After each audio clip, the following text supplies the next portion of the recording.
ദക്ഷിണ കാശിയിലേക്കൊരു സ്വപ്നയാത്ര. പലപ്പോഴായി മനസ്സിൽ വരച്ചിട്ട ഒരു ചിത്രമുണ്ട്. കാടും പുഴയും മലകളും നിറഞ്ഞ കൊട്ടിയൂരിന്റെ ദൃശ്യം. വർഷങ്ങളായി കാണണമെന്ന് ആഗ്രഹിച്ച്, എന്നാൽ പല കാരണങ്ങളാൽ മാറ്റിവെക്കേണ്ടി വന്ന ഒരു സ്വപ്നം.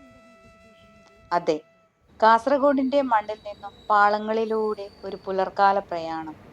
അവിടെ നിന്നും കണ്ണൂരിന്റെ മലയോര ഗ്രാമങ്ങളെ സ്പർശിച്ച് വളവും തിരിവും നിറഞ്ഞ പാതകളിലൂടെയുള്ള ഒരു യാത്ര. കൊട്ടിയൂരിൽ എത്താനുള്ള വഴിയിൽ നിന്നു തന്നെ തുടങ്ങാം. രാവിലെ 5:40 പരശുറാം എക്സ്പ്രസ്സിലാണ് കാസർഗോഡ് സ്റ്റേഷനിൽ നിന്നും ഞങ്ങളുടെ യാത്ര തുടങ്ങിയത്. വണ്ടി കൃത്യസമയത്ത് തന്നെ സ്റ്റേഷനിൽ എത്തി. ഇന്നലെ രാത്രിയൊക്കെ മഴ തകർത്തു പെയ്തിരുന്നെങ്കിലും ഇന്നിപ്പോ പ്രസന്നമായ കാലാവസ്ഥയാണ്. ഇനി നീണ്ട 2 മണിക്കൂർ യാത്ര. പുറത്തെ കാഴ്ചകൾ കണ്ടുകൊണ്ട് ഞങ്ങൾ അങ്ങനെ ഇരുന്നു. കൊട്ടിയൂർ പോകുന്നവർക്ക് കണ്ണൂരും തലശ്ശേരിയിലും ഇറങ്ങാവുന്നതാണ്. ഞങ്ങളിപ്പോൾ തലശ്ശേരിക്കാണ് ടിക്കറ്റ് എടുത്തിരിക്കുന്നത്. ഇപ്പോൾ തലശ്ശേരി എത്തി. ഞങ്ങളെ ഇറക്കി വണ്ടി മുന്നോട്ട് പോയി.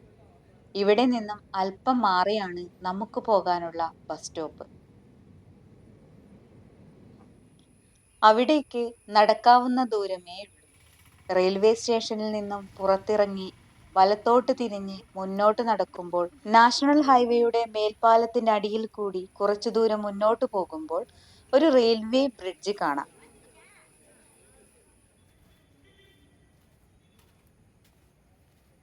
അതിലൂടെ താഴെ ഇറങ്ങിയാൽ ഒരു ക്ലോക്ക് ടവറിന് മുന്നിലെത്തും. റോഡ് മുറിച്ചു കടന്നാൽ ബസ് സ്റ്റേഷനിൽ എത്താം. ഇവിടെ നിന്നും 10 മിനിറ്റ് ഇടവേളകളിൽ കൊട്ടിയൂർ ഭാഗത്തേക്കുള്ള ബസ്സുകൾ കാണാം. വൈശാഖ മഹോത്സവത്തിന്റെ ഭാഗമായി ബസ്സുകൾ മിക്കവയും നിറഞ്ഞാണ് പോകുന്നത്. അതുകൊണ്ട് സീറ്റ് കിട്ടുക എന്നത് അല്പം ബുദ്ധിമുട്ടുള്ള കാര്യമാണ്. ഏകദേശം 2 മണിക്കൂറിൽ കൂടുതൽ യാത്രയാണുള്ളത്. ഇവിടുന്ന് തന്നെ സീറ്റ് പിടിച്ച് പോകുന്നതായിരിക്കും നല്ലത്. തിരക്ക് കാരണം 2-3 ബസ്സുകൾ ഒഴിവാക്കിയതിനു ശേഷമാണ് ഞങ്ങൾക്ക് ഇരുന്നു പോകാൻ പറ്റിയത്. ബസ് നഗരക്കാഴ്ചകൾ വിട്ട് മലയോര പാതകളിലേക്ക് പ്രവേശിച്ചതോടെ കാറ്റിന്റെ തണുപ്പും കൂടി വന്നു. വളവും തിരിവും നിറഞ്ഞ റോഡുകളിലൂടെ റബ്ബർ തോട്ടങ്ങൾ നടുവിലൂടെയുള്ള യാത്ര മനോഹരമാണ്. കൊട്ടിയൂർ വന്യജീവി സങ്കേതത്തിന്റെ ചില ഭാഗങ്ങളും കണ്ടുകൊണ്ട് ഞങ്ങൾ കൊട്ടിയൂരിലെത്തി. വർഷങ്ങളുടെ കാത്തിരിപ്പ് ഒടുവിൽ ഈ നിമിഷത്തിൽ യാഥാർത്ഥ്യമാവുകയാണ്. ഞാനിതാ അക്കരെ കൊട്ടിയൂരിനും ഇക്കരെ കൊട്ടിയൂരിനും ഇടയിലുള്ള പാതയിൽ. ഇവിടെ എത്തിയാൽ ആദ്യം ചെയ്യേണ്ടത് ലഗേജ് ക്ലോക്ക് റൂമിൽ ഏൽപ്പിക്കുകയാണ്. ഇതിനായി 10 രൂപ മാത്രമാണ് ഈടാക്കുന്നത്. ബസ് സ്റ്റാൻഡിന്റെ ഇടതുവശത്തായി തന്നെ ഒരു ക്ലോക്ക് റൂം ഉണ്ട്. അതല്ലെങ്കിൽ മുന്നോട്ട് പോകും വഴി പലയിടത്തായി ചെറിയ കൂടാരങ്ങളിലായി ക്ലോക്ക് റൂമുകൾ കാണാം. ഇതിൽ ബാഗുകളും ചെരുപ്പുകളും വയ്ക്കാവുന്നതാണ്. ഞങ്ങൾ അങ്ങനെ ദർശനത്തിനായി മുന്നോട്ട് നടന്നു. ആദ്യം തന്നെ ഞങ്ങൾ എത്തിച്ചേർന്നത് ബാവലിപ്പുഴയ്ക്ക് കുറുകെയുള്ള പാലം 1ലേക്കാണ്. മഴയുടെ തീവ്രത കുറവായതിനാൽ ശാന്തമായി ഒഴുകുകയാണ് ബാവലിപ്പുഴ. വയനാട്ടിൽ നിന്നും തുടങ്ങി വളപട്ടണ നദിയിലേക്ക് ചേരുന്നതാണ് ബാവലിപ്പുഴ. ബാവലിപ്പുഴയുടെ തുരുത്തിലാണ് കൊട്ടിയൂർ ക്ഷേത്രം സ്ഥിതി ചെയ്യുന്നത്. ക്ഷേത്രത്തിലേക്കുള്ള യാത്രയിൽ ഭക്തർ ശുദ്ധീകരണവുമായി ബന്ധപ്പെട്ട് ബാവലിപ്പുഴയിൽ കുളിച്ചു പോകണമെന്നും പറയാറുണ്ട്. പുഴയിൽ നിന്നും എടുക്കുന്ന കല്ലുകൾ തമ്മിൽ ഉരസുമ്പോൾ ചന്ദനമോ വിഭൂതിയോ കുങ്കുമമോ ലഭിക്കാറുണ്ട്. ഇതിൽ വിഭൂതിയാണെങ്കിൽ ശിവചൈതന്യവും, ചന്ദനം വിഷ്ണു ചൈതന്യവും, കുങ്കുമം ദേവീ ചൈതന്യവുമാണ്. ഞാൻ കല്ലുകൾ തമ്മിൽ ഉരസുമ്പോൾ ഭസ്മമായിരുന്നു ലഭിച്ചത്. മുന്നോട്ട് പോകും വഴി ഇവിടെ 2 വഴികൾ കാണാം. ആദ്യത്തേത് ഷീറ്റിട്ട നടപ്പന്തലും മറ്റൊന്ന് ചെളികൾ നിറഞ്ഞ ഒരു വഴിയും. ഇതിൽ രണ്ടാമത്തേതിനെ കുറിച്ച് ആദ്യം പറയാം. ഈ വരിയിലൂടെ മുന്നോട്ട് നടക്കുമ്പോൾ ആ ഒരു ബ്രിഡ്ജ് കാണാം. അതിലൂടെ മുന്നോട്ട് പോവുകയാണെങ്കിൽ നമ്മൾ പെട്ടെന്ന് തന്നെ യാഗഭൂമിയിൽ എത്തും. ഇനി ഒന്നാമത്തെ വഴിയിലൂടെ ആണ് പോകുന്നതെങ്കിൽ 5-6 മണിക്കൂർ ക്യൂ നിന്നാൽ മാത്രമേ യാഗഭൂമിയിൽ എത്തിച്ചേരാൻ പറ്റുള്ളൂ.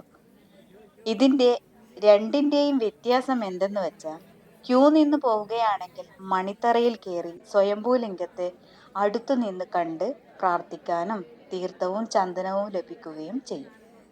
എന്നാൽ ക്യൂ നിൽക്കാതെയുള്ള വഴിയാണെങ്കിൽ കുറച്ചകലെ നിന്ന് മാത്രമേ ദർശനം സാധ്യമാവുകയുള്ളൂ. ഞങ്ങൾ എന്തായാലും ക്യൂ നിൽക്കാൻ തീരുമാനിച്ചു.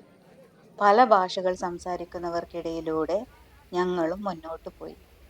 മണിക്കൂറുകളോളം ക്യൂ നിൽക്കേണ്ടതായതിനാൽ വയസ്സായവരും ചെറിയ കുട്ടികളും ഈ ക്യൂ ഒഴിവാക്കുകയായിരിക്കും നല്ലത്.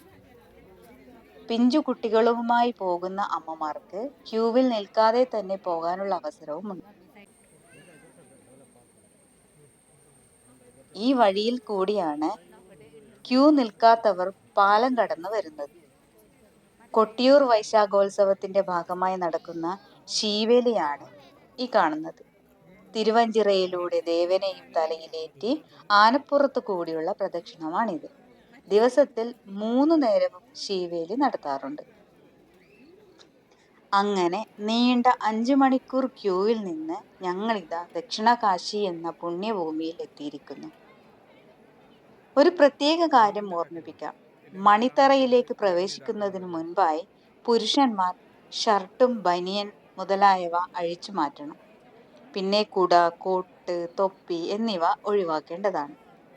ദക്ഷയാഗവുമായി ബന്ധപ്പെട്ടാണ് കൊട്ടിയൂർ വൈശാഖ മഹോത്സവം കൊണ്ടാടുന്നത്. അഹങ്കാരിയായ ദക്ഷ പ്രജാപതിയുടെ യാഗഭൂമിയായിരുന്നു കൊട്ടിയൂർ.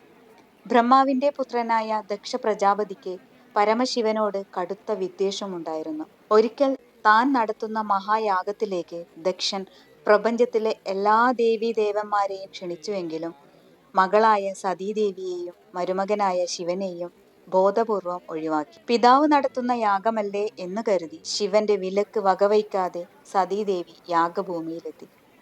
എന്നാൽ അവിടെ വെച്ച് ദക്ഷൻ ഇരുവരെയും അപമാനിച്ചു. പതിനിന്ദയും പിതാവിന്റെ പരിഹാസവും സഹിക്കാനാവാതെ സതീദേവി യാഗാഗ്നിയിൽ ചാടി ആത്മാഹൂതി ചെയ്തു. വിവരമറിഞ്ഞ് ക്രുദ്ധനായ ശിവൻ തന്റെ ജട പറിച്ചെടുത്ത് നിലത്തടിച്ചു. അതിൽ നിന്നും അതിശക്തനായ വീരഭദ്രനും ഭദ്രകാളിയും ജന്മമെടുത്തു. ശിവന്റെ നിർദ്ദേശപ്രകാരം അവർ യാഗഭൂമി തകർക്കുകയും ദക്ഷന്റെ തലയറുത്ത് യാഗാഗ്നിയിൽ എറിയുകയും ചെയ്തു. പിന്നീട് വിഷ്ണുവിന്റെ അപേക്ഷ പ്രകാരം ശാന്തനായ ശിവൻ ദക്ഷനു ജീവൻ നൽകി. യാഗാഗ്നിയിൽ വെന്തുപോയ തലയ്ക്കു പകരം ഒരു ആടിന്റെ തല ദക്ഷന്റെ ഉടലിൽ വെച്ചു പിടിപ്പിച്ചു. ബാവലിപ്പുഴയുടെ നടുവിലുള്ള മണിത്തറ എന്ന കൽത്തറയിലാണ് സ്വയംഭൂവായ ശിവലിംഗമുള്ളത്. അമ്മാറത്തറയിൽ സതീദേവിയുടെ ചൈതന്യവും. മേടമാസത്തിലെ ചോതി നക്ഷത്രം മുതൽ മിഥുനമാസത്തിലെ ചിത്തിര നക്ഷത്രം വരെയുള്ള 28 ദിവസങ്ങളിലാണ് ഇവിടെ വൈശാഖ മഹോത്സവം നടക്കുന്നത്. വർഷത്തിൽ ഈ ദിവസങ്ങളിൽ മാത്രമേ മനുഷ്യർക്ക് ഇവിടേക്ക് പ്രവേശനമുള്ളൂ. ഈ കാണുന്നതാണ് അമ്മാറത്തറ. സീതാദേവിയുടെ ചൈതന്യമുള്ളത് ഈ തറയിലാണ്. അമ്മ മറിഞ്ഞ തറയാണ് അമ്മാറത്തറ എന്നാണ് പറയപ്പെടുന്നത്. തിരുവഞ്ചിറയ്ക്കരികിലായി ഒരു തീർത്ഥക്കുളമുണ്ട്. അതിൽ നിന്നും തീർത്ഥമെടുത്ത് കുടിക്കാവുന്നതാണ്. പടവുകൾക്ക് മുകളിലായി ഒരു പ്രസാദ കൗണ്ടർ ഉണ്ട്. അവിടെ നിന്ന് ചന്ദനവും ലഭിക്കും. ഇതിന്റെ മുകളിലായി ഇരുവശങ്ങളിലും വഴിപാട് കൗണ്ടറും ഉണ്ട്. രസീതിയാക്കി അപ്പോൾ തന്നെ പ്രസാദവും വാങ്ങിക്കാവുന്നതാണ്. അപ്പം, ആടിയ നെയ്യ്, നെയ്പായസം എന്നിങ്ങനെയായി പ്രസാദങ്ങളുമുണ്ട്. ഈ കാണുന്ന ലൈനിന്റെ ഇടയിലൂടെയാണ്